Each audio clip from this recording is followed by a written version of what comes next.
So hello again everybody, how's it going? I am Arjun, a pre-final year computer science student from Sastra University, a 4-star coder on CodeChef and the president of CodeChef Sastra chapter. Welcome to our channel CodeChef. If you are into competitive programming, want to learn data structures, algorithms and master them, this is the one-stop destination for you to learn. So please consider hitting the subscribe button and press the bell icon for the notifications. So without any further ado, let's get started. So today we will be looking at the problem check algorithm, which appeared in the December lunchtime 2019, and the difficulty level of this problem is easy. The prerequisite to solve this problem is none, and without any further ado, let's get into the problem statement. So the problem statement goes like this. Saeed is teaching a string compression algorithm which finds all maximum substrings which contains only one character repeated one or more times. A substring is maximal if we cannot add one character to its left or right without breaking this property, and he replaces each such substring by the string ck. So here k is the length of the substring and c is the only character it contains. For example, if we take this string, that is AA, B, AAA, it is going to be compressed in the format A2, B1 and A3.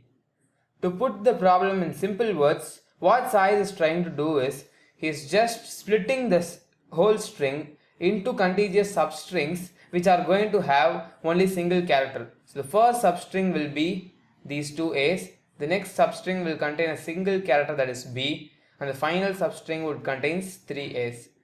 So as per the format CK, this will be written as A, that is the only character in the substring is going to be A. The number of times A is repeated is 2. Similarly, this substring will be written as B1 and this one is going to be A3, which when combined forms this string. So Saeed wanted to check if the student understood the algorithm. So he wrote a string S on board and asked the students if the algorithm is effective on A. That is, if the string created by compressing S is strictly shorter than S or not. So help them answer this question. So you will be given the number of test cases t in the first line, then a single string which is going to be yes. And what you need to do is, you need to find out if after compressing this string in the format Saeed is asking you to do, the length of, let us call the compressed string as C. So length of C should be strictly lesser than S. If it is going to be, then you print yes. Otherwise, it is going to be no. So now let's look at the solution approach. The easiest way in which we can solve this problem, and the most intuitive one, is we can design an algorithm which generates the compressed string, and then we can compare the length of the original string and the compressed string. If it is going to, the compressed string length is going to be less than original string, we will print an yes, otherwise a no. So now let's see how we are going to find the compressed string. So let's take the same example. So the algorithm we are going to follow is, we know that every string's length is going to be greater than or equal to 1. So it will have at least one character. So what we do is, we will be iterating the string from the second character onwards. So what we do is, we maintain two variables, which is going to be count, which is going to be initially 1 because we know that there is going to be at least one character, and then the string, and then the compressed string, which is going to be initially empty, or else we can also store the first character, that is not going to be matter. So now what we do is, we start iterating from the second character and we check if it is same as the previous character or not. In case it is going to be same as the previous character, what we do is we increment the count. Otherwise, so now let's move on to the next character, B. So in this case, B is not going to be same as the previous character. Now what we do is, we append the string with the count. So it is going to be A2 now. Then we change count again to 1 because we have encountered a new character. And this, now we also push back the new character into C. So we repeatedly keep doing this. So now let's see how it works for this string. So now we check this A with B, it is not going to be same. So now this count will come over here. So it is going to be B1 and again this count will become 1. Now this A is same as the previous one. So the count will become 2 and then again we encounter an A, so this will become 3. So this is going to be end of the string. After the string has ended, we append the last character we encountered and its count. So now we check the length of this string with the original string. So in this case, the length of this string is going to be 6, as well as the length of the previous string is also going to be 6, that is the original string. So C's length is not strictly less than 6, so in this case we will be returning a no.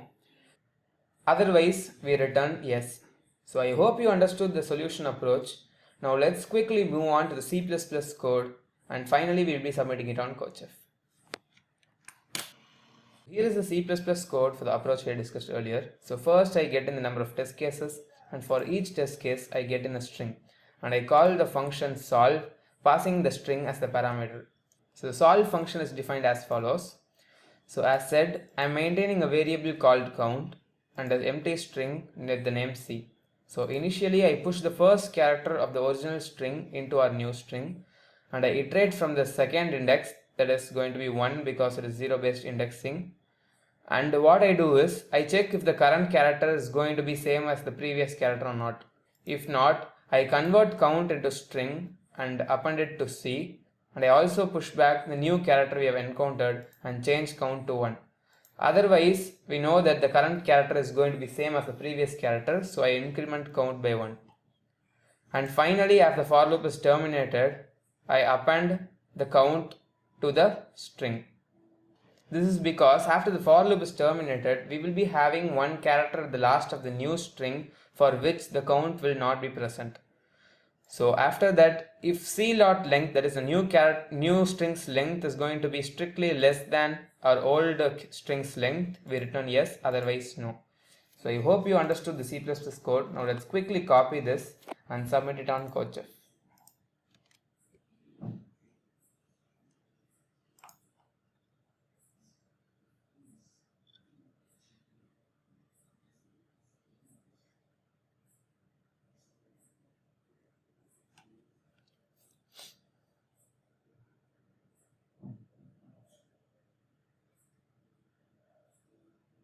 So that's it for today, guys.